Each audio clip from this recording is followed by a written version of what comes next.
सबसे पहले आपको बिना देरी किए करगिल लिए चलते हैं। पवन मिश्रा आपको टीवी स्क्रीन पर नजर आ रहे हैं।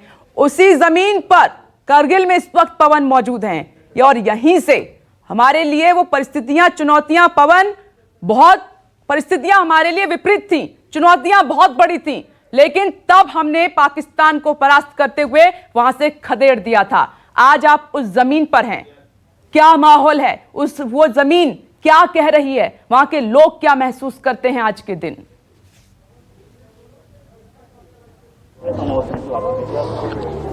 विपरीत हर लड़ाई की शुरुआत जो है खुद जो है पाकिस्तान ने किया, लेकिन इसको खत्म जो है हमारे सैनिकों ने किया है। अब साल 1999 की अगर बात करें तो स्थिति बिल्कुल विपरीत थी।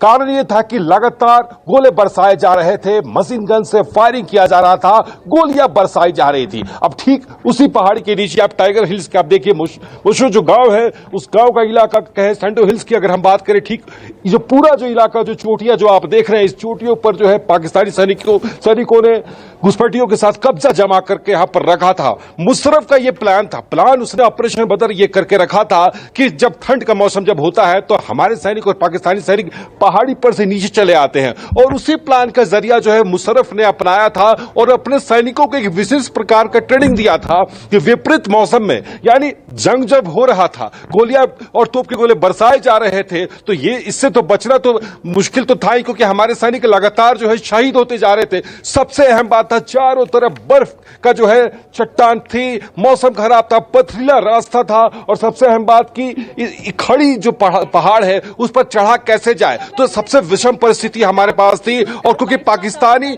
सैनिकों को विशेष ट्रेनिंग दे दिया गया था, जगह जगह पर उसने बंकर बना रखा था, हमारे सैनिकों का एक एक गतिविधियां उसके पास वो खुद देख रहे थे। जब हमारे सैनिक जब फायर कर रहे थे, उन्हें समझ में नहीं आ रहा था कि आखिरकार किस ओर फायर किया जाए और कैसे उनके बंकरों को ध्वस्त किया जाए। इसी बीच मेजर बलवान सिंह, जी हाँ, मेजर बलवान सिंह, इन्हें भूला नहीं जा सकता है, ये अपनी टीम के साथ आते। आमतौर पर विपरीत जब सैनिक युद्ध के मैदान में जाते हैं या युद्ध के लिए निकलते हैं तो खाने पीने का सामान उनके पास ज्यादा से ज्यादा दिनों तक के लिए होता है, क्योंकि ये मुमकिन नहीं होता है संभव कि युद्ध कब खत्म होगा, कल खत्म होगा या एक महीना बाद खत्म होगा। लेकिन करगिल की लड़ाई में हमारे सैनिकों ने खाना पीना कम रखा था, अपने कंधों पर गोला बारूद असला जितना कुछ हो सकता है पूरे शरीर में बांध रखा था। और मेजर बलवान सिंह ने यह बीड़ा उठाया था, वो चोटी पर चढ़कर जाएंगे, दुश्मनों के छक्के छुड़ाएंगे। और इससे बीच संजय, राइफलमैन संजय को भी नहीं भूला जा सकता है। संजय ने भी गजब का करिश्मा दिखाते हुए जो सोच से परे था,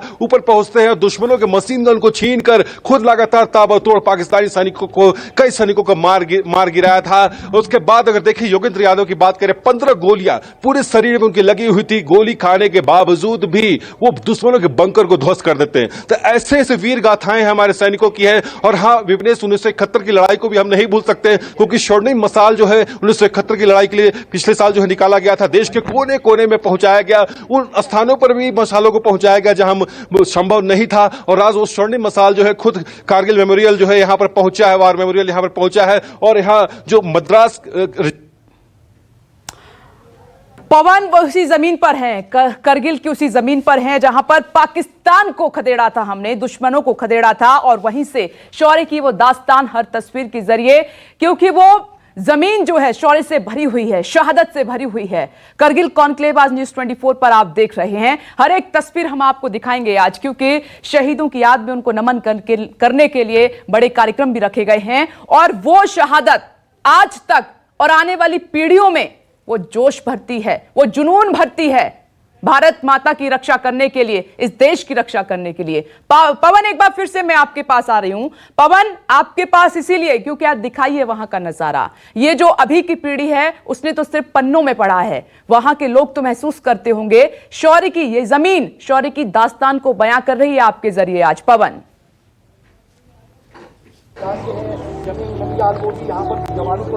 बिल्कुल, लेफ्टिनेंट योगेंद्र यादव से हमारी बातचीत हुई विपनेश, और वो खुद मौजूद थी। जैसा मैंने आपको बताया कि 15 गोलियां उनके पूरे शरीर में लगी हुई थी। उस सामने जो ठीक मेरे पीछे आप देख रहे हैं, जो सफेद चादर पहाड़ की चोटी पर आप देख रहे हैं, सबसे पहले वहीं पर घुसपैठ की गांव है, उसी गांव में नजर आया था कि कुछ हलचल हो रही है।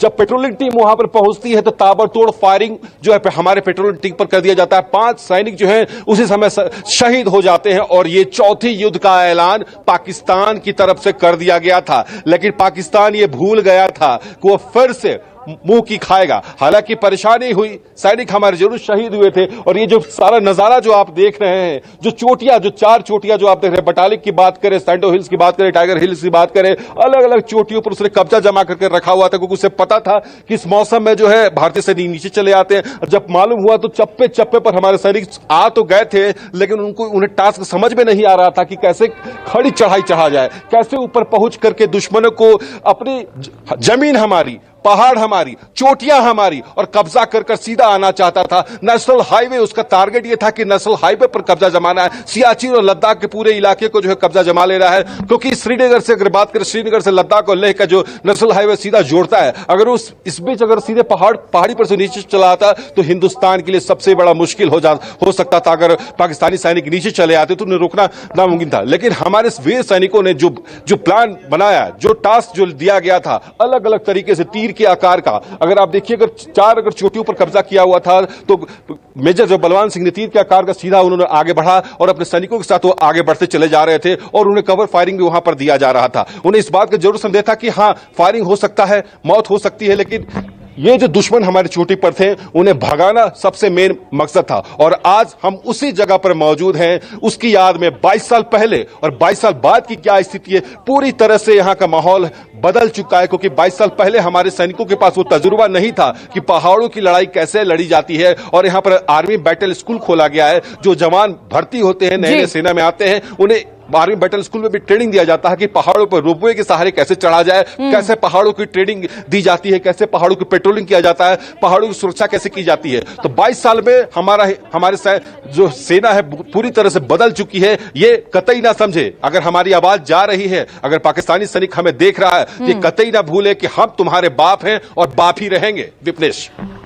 पवन, आपने बखूबी वो तस्वीर दिखाई है 1999 करगिल, वो युद्ध और घुसपैठ धोखा था ये भारत के लिए, जब पाकिस्तान, क्योंकि आपको याद है कि अक्टूबर से लेकर मई तक दोनों सेनाएं पीछे हट जाती हैं, क्योंकि ठंड के मौसम में 17-18 हजार की फीट की ऊंचाई पर इन चोटियों पर आप ठहर नहीं सकते। बस इसी का फायदा उस वक्त उठाया गया था। लेकिन उसके बाद जब जैसे ही भनक लगी तो ऑपरेशन विजय की शुरुआत हुई।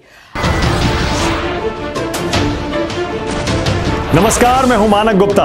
अगर आपको हमारा ये वीडियो पसंद आया हो तो इसे लाइक और शेयर जरूर करें। और हां, हमें सब्सक्राइब और फॉलो करना ना भूलें, ताकि आप देश और दुनिया की कोई खबर मिस ना करें। तो जुड़े रहिए हमारे साथ और देखते रहिए News 24।